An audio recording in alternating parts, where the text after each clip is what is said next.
Hello my friends and welcome back. Thank you very much for being with me again today. On the 24th of December 2022 I made a video discussing the statements made by the British intelligence services boss, Minister Ben Wallace. So he said that Russia is incapable of conducting another massive missile attack on Ukraine because it lacks missiles, rockets, and everything else they need to do that. Well, that was a lie. Since today, the 29th of December 2022, so on this date, the Russians launched, I think, the biggest attack on Ukraine, unfortunately for the Ukrainian population. More than 120 missiles launched. According to the Ukrainians, not the Russians. Not that the Russians will say we launched less or we didn't, but just so you know, if these guys reported it, it must have been a lot of damage. And this, I have three articles here that I'm going to discuss. One would be about how many missiles the Ukrainians report damaging, destroying in the air, downing. One. The second one, the damages in Kiev and Odesa and Lviv. Four articles. If I said three, I'm a little bit cuckoo. Anyway, but that's why you listen to me, because I'm cuckoo, I guess. So let's see what's going on here.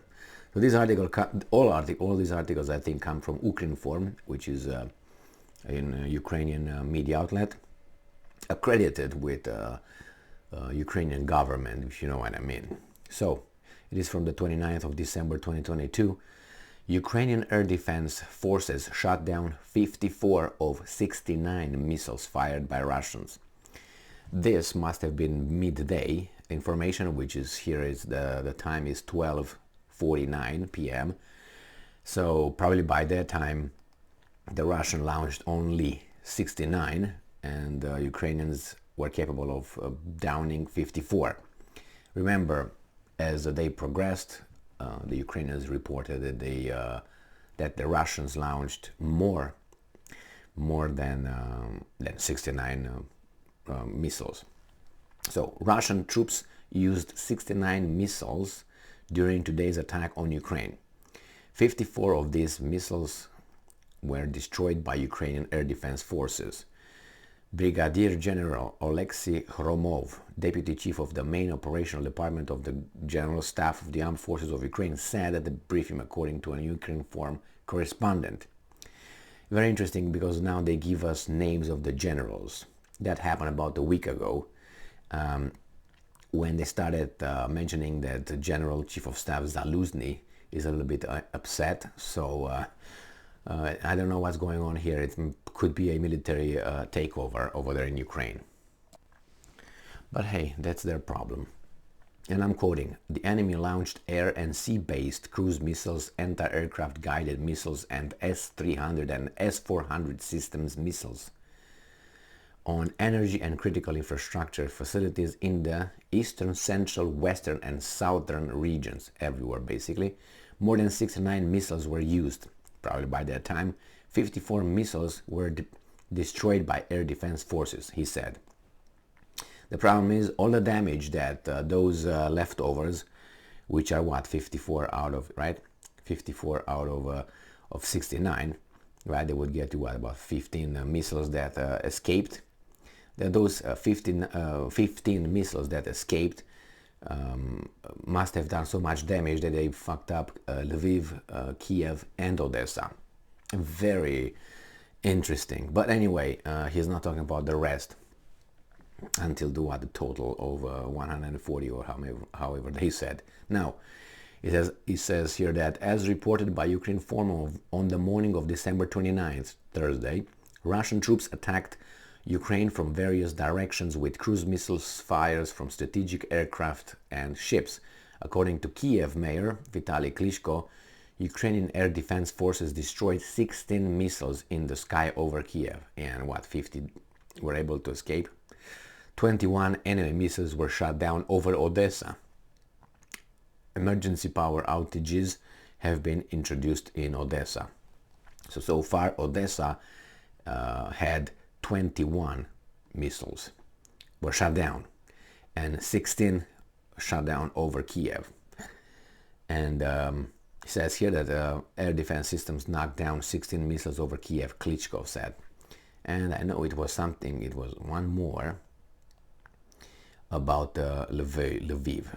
Now it says 21 is another article where it says that 21 Russian missiles shot down over Odessa region.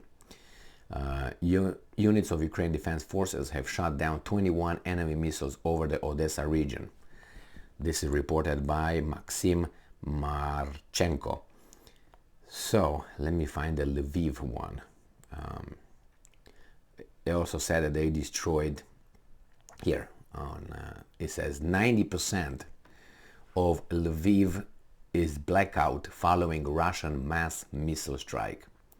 So it doesn't say here how many they destroyed, but the fact that around 90% have been cut off of power following explosions in the city caused by a Russian mass missile strike on December 29. The Lviv mayor Andriy Sadovy said on Telegram. And it says here that Russia launched over 120 missiles towards Ukrainian targets. Well, it's unfortunate, but what are you going to do? You're going to do probably what exactly Lavrov said. You're going to come and negotiate, or the Russian army will decide. It seems like the second option is the one that it's on the table so far. And the Ukrainians, from most of the information that I gathered, indicate that the Ukrainians do not have the personnel and the weapons plus ammunition to continue this. What they need is, it seems like the bloodline over here is from outside. If they don't receive anything from outside, they're incapable of even defending. Now, I don't know, obviously this is what you gather the information from, whatever trickles down from whomever gives the information, and reality is unknown. We can only, pick and find here and there information, and then we put it together and listen to others that are more informed than us or closer to the origin of the initial piece of information. What I can tell you is the Russians switched from military operation, special military operation, to war mentality, and that happened after they were pushed back and retreated over the Dnipro River. Remember, about 2 months ago or so. And after that, they did a little mobilization, the partial mobilization, and now they brought 3 columns of weapons, tanks. Tanks are weapon, but you know what I mean, for another offensive or other offensives.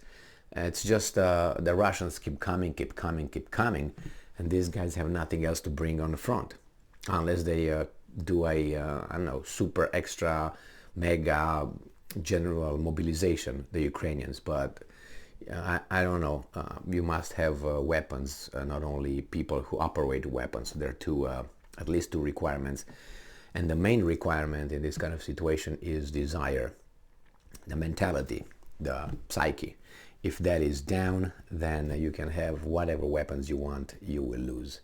That's why smaller armies usually win. Usually, if they have bigger heart and bigger this, they will, and desire, obviously, that's what I mean, they will win against bigger armies, of course, if they also have the appropriate weapons. Remember, for instance, Israel with fighting the neighbors in those 1,000 wars they have since 1948, right? And was the desire, the desperation, plus the help received from some outside Western countries. Not that the neighbors did not receive help from other countries, which they did, but I think the desire and probably better organized and intelligence information that they have accurately provided by sources from outside worked. But I think it was mostly, and that's just an example. Many examples where you have, as I said, smaller army with it's a desperate mood, winning against a bigger enemy who is a little bit like, oh, why do I go over there to fight? Oh my God. Anyway, thank you very much for being with me again today. Stay strong, stay smart, look for the truth, and be just.